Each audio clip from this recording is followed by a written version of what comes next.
ओम शांति। आज बाबा की 17 तारीख के महावाक्य हैं। बाबा ने कहा, मीठे बच्चे पावन बनो तो रूहानी सेवा के लायक बनेंगे।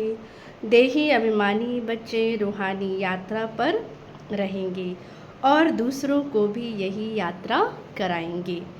प्रश्न, संगम पर तुम बच्चे जो कमाई करते हो यही सच्ची कमाई है, कैसे? उत्तर है, अभी की जो कमाई है वह 21 जन्म तक चलती है। इसका कभी दिवाला नहीं निकलता। जो संगम पर हम पढ़ते हैं, इस ज्ञान का, इस पढ़ाई का कभी भी दिवाला नहीं निकलता। ज्ञान सुनना और सुनाना, याद करना और कराना, यही है सच्ची सेवा, सच्ची कमाई, जो सच्चा सच्चा बाप ही तुम्हें सिखलाता है। तो ऐसी कमाई सारे कल्प में कोई भी कर ना सके। दूसरी कोई भी कमाई साथ नहीं चलती। दूसरी हम कितनी भी अर्न कर ले, कमाई इकट्ठा कर ले, जमा कर ले, लेकिन वो एक जन्म के लिए काम आएगी। वो 21 जन्म के लिए बाबा ने कहा साथ चलती नहीं है। गीत है, हमें उन राहों पर चलना है जहाँ गिरना और संभलना है। धारणा के लिए मुख्य सार है, फर्स्ट पॉइंट, ये ईश्वरीय जीवन बहुत बहुत अमूल्य है। इस जीवन में आत्मा और शरीर दोनों को पावन बनाना है। रूहानी यात्रा में रहकर दूसरों को यही यात्रा सिखानी है। सेकंड पॉइंट, जितना हो सके सच की कमाई में लग जाना है।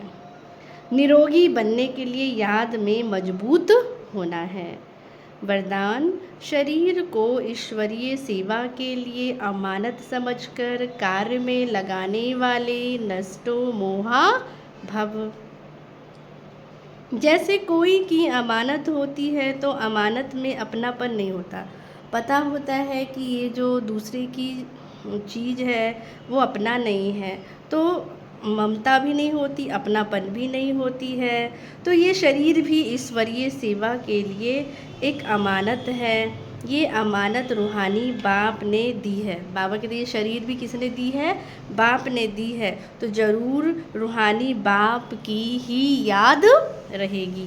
अमानत समझने से रूहानियत आएगी। जब सोचेंगे हमारा नहीं है, ये तो प्रभु की देन है, रूहानियत आएगी, अपनेपन की ममता नहीं रहेगी।